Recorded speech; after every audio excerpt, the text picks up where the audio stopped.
It might be fall, but that does not mean you have to put away those gardening tools just yet. Hunter Funk is live at the Botanical Garden in Kernersville with a few tips to keep your garden growing. Yeah, if you've got that green thumb, maybe you don't, you should be listening because here's your chance to get all the tips and tricks. Joining us is Adrienne with the Botanical Garden here in Kernersville, and she's the garden curator, giving us kind of that inside look. So thanks for joining us. Thank you. First question for you, what are you doing right now as you transition from spring to fall? Sure. So I think we've had our official first fall, and now we're going into second winter or second summer. It's really weird because we're having these 80-degree days, but we're starting to transition and put in some cool season plants, and that includes in our kitchen garden, in our seasonal displays, and then in our containers. So Johnny Jump Ups is really good. Cool season veggies like your leafy greens, kales, lettuces, mustards, all that stuff. That's all really good, and it should get us through the winter. I think it's amazing. And we were talking a little bit before this, so you're going to show us a little bit about what you should do and what you shouldn't do. So if you're going to get a tray of plants, whether it's a cell pack or even these bigger gallons or squares, the first thing you want to do is make sure that these roots, because they look like the shape of the pot they were in, you want to eliminate that shape. If you don't loosen this up, those roots are going to stay in this square and they won't branch out. You really want your roots to really branch out so they can get as much nutrients as possible. So you're just going to go in and you're going to actually break this up just a little bit so it no longer takes on the shape of that square.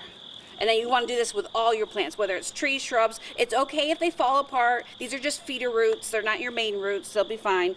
And then that way you no longer have a square. This blows my mind because I have never done this, and that is why my plants probably do not survive very well. Yeah. The other thing you mentioned is watering. Such a key tip. Yeah, especially this week. It doesn't look like there could be any rain anytime soon. Fall is really the best time to plant. Spring is the second best time to plant. So a lot of people, when they plant this time of year, your soil temperatures get a little cooler, so the moisture holds on a little longer.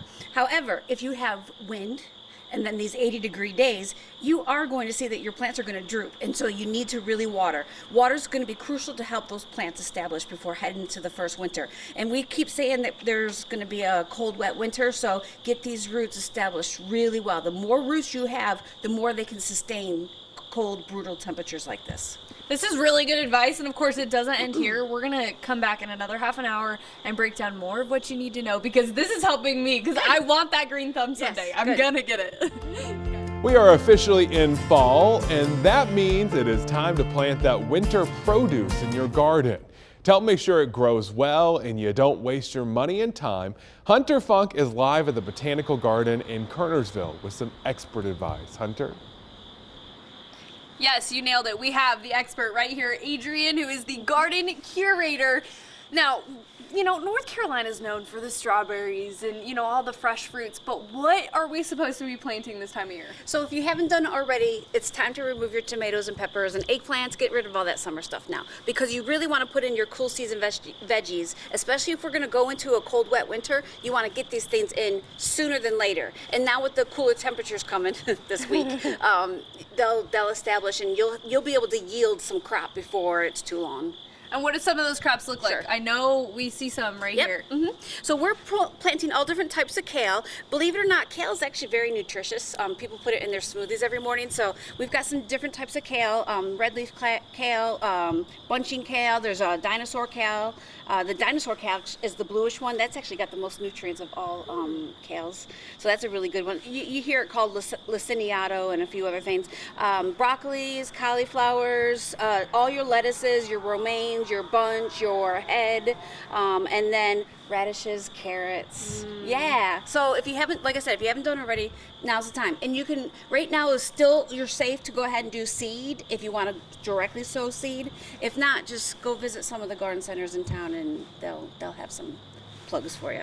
And it's good, you mentioned earlier, it's good to plant about this time of year to make your bed nice and fresh. I guess kind of describe that for us. So prepare your beds now, and we always put fresh compost in every year and try to just kind of keep the soils blended really nicely with the existing soils. Oh, and that's another thing, is if we are going through a wet winter, like they call, raise your beds up just slightly. Your lettuces don't like wet feet, so make sure that they're placed in like a 6-inch raised berm. And if you're going to take a break from vegetable gardening, put in a cover crop. And what I mean by that is sow some annual rye or crimson clover or a few other things to keep your gardens free from weeds, full of nutrients, and really nice and rich. Because people do want to take a break from vegetable gardening, so go for it. I think this is incredible. I'm trying to get that green thumb. I hope you are too back at home. And we're going to come back in another half an hour with more tips because this year is going to be a successful crop year. Did you know fall is the best time to plant perennial shrubs, trees, ferns, and grasses? WFMY News 2's Hunter Funk joins us live with an expert this morning from the Botanical Garden. Hunter, it looks like you've been learning a lot this morning, including some myths. Yes, you nailed it. We are talking about myths right now. Adrienne is joining us. I would say she's kind of the head honcho of this place. You know? Plant nerd. Yeah, I love it. Well, first, kind of kickstart, what are some of those myths for both fall and winter when it comes to gardening? Sure. So the one thing you really want to look for is watch those frost dates. Frost is when things are going to finally snap and the leaves will start to turn brown. However, sometimes those frosts are followed by another warm spell, so you don't want to do cutting right away. Hold off on cutting some of your stems. Wait till it's bitter cold to do that. Closer to Christmas, and then after Christmas, of course. And that's another thing is we can garden if the ground is workable. You can garden and plant your bulbs as late as January 1st here. We actually do that. We will plant our tulips and daffodils in about January because those need 8 weeks of cold weather. So you still have January and February where you're going to get your 8 weeks of cold. So continue to plant all the way up until the ground freezes, if that ever happens. And then last thing, of course, we talked about it a little bit, is water. Make sure your plants get well hydrated during this time of year, especially if you're planting new stuff. You want to get those roots established really well. You want to water every other day. Winter wind causes some problems too, so it's good to hydrate your foliage as well. If you have evergreen plants, plants that keep their leaves all winter, you want to go ahead and keep those watered as well. So this is so important. I think one question for you is where can people find resources? But two, they're also going to be wanting resources about these. These are some of the flowers that you guys make, which is incredible for the Christmas time. I know we're talking fall and winter here. Such a shameless plug to have to put this into your it's so beautiful. show today. So if you haven't seen, for the last 5 years, we've been making our Christmas displays by hand. Volunteers have been coming in for the last 5 years, and we have been making tulips. These are tulips, so they're recycled plastic bottles, 16-ounce bottles. We've also got 1-liter bottles, 2-liter bottles, milk jugs, but we have been collecting bottles thanks to the viewers at home. They've been bringing their bottles. We've got plenty of bottles right now. We don't need any more. However, we've been making flowers out of these bottles, and then we've been putting strands of lights through them. So my goal, I'll have to count this year, but our goal is to have 10,000 different types of flowers recycled from bottles. This is incredible. Yeah. And you can actually go and attend a class and Yes. learn a little bit more about this. Yeah, so pretty soon we're going to start putting our workshops online, and we're going to have 2 workshops where we're going to make these flowers. In addition to the tulips, we have magnolias, and I forget what other flower we're going to make in the workshop. And then the Christmas, no pun, will go lit live.